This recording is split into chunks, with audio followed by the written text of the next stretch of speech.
Muita coisa que nós pensamos hoje começou há mais de 2000 anos, e não foi por acaso, foi na Grécia. Mas a verdadeira pergunta é, será que de alguma forma nós ainda pensamos como os gregos? Quase todo mundo já ouviu falar da Grécia Antiga na escola. Atenas, Esparta, filosofia, democracia, mas muitas vezes tudo isso é apresentado de um jeito frio, distante, para não falar maçante. Quase como mais um conteúdo para decorar e depois esquecer.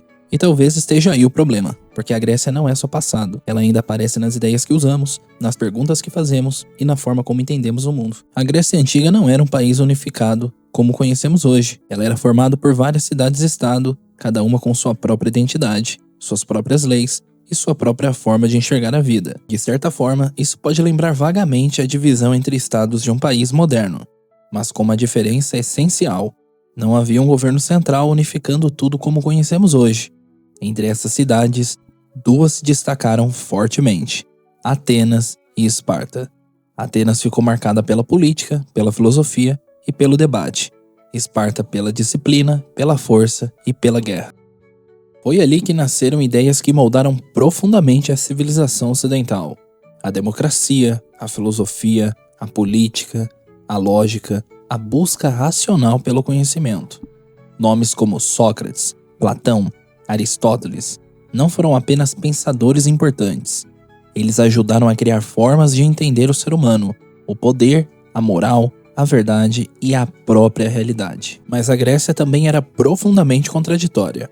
A mesma sociedade que ajudou a formar a ideia de democracia não incluía todo mundo nela. Mulheres, escravizados e estrangeiros, por exemplo, ficavam fora de grande parte da vida política. Ou seja, ao mesmo tempo em que a Grécia lançou bases do pensamento ocidental, ela também mostrou algo que a história repetiria muitas vezes.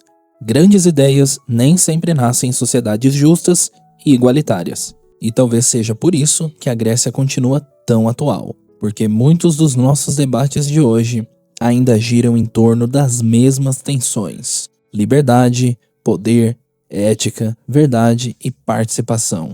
Nós modernizamos o mundo, criamos novas tecnologias e mudamos a forma de viver. Mas no fundo, muitas das perguntas continuam parecidas. Será que evoluímos de verdade? Ou será que apenas sofisticamos os mesmos problemas? Bom, de forma prática, é claro que o mundo mudou muito, e em muitos aspectos mudou para melhor. A forma de viver, produzir, se comunicar e sobreviver avançou enormemente. Mas quando a pergunta se volta para a parte mais profunda do ser humano, a resposta já não parece tão simples. Porque o custo, as consequências e o caos constante de cada era continuam sendo discutidos. E isso alimenta uma inquietação, a de que talvez estejamos avançando por fora, mas repetindo conflitos por dentro.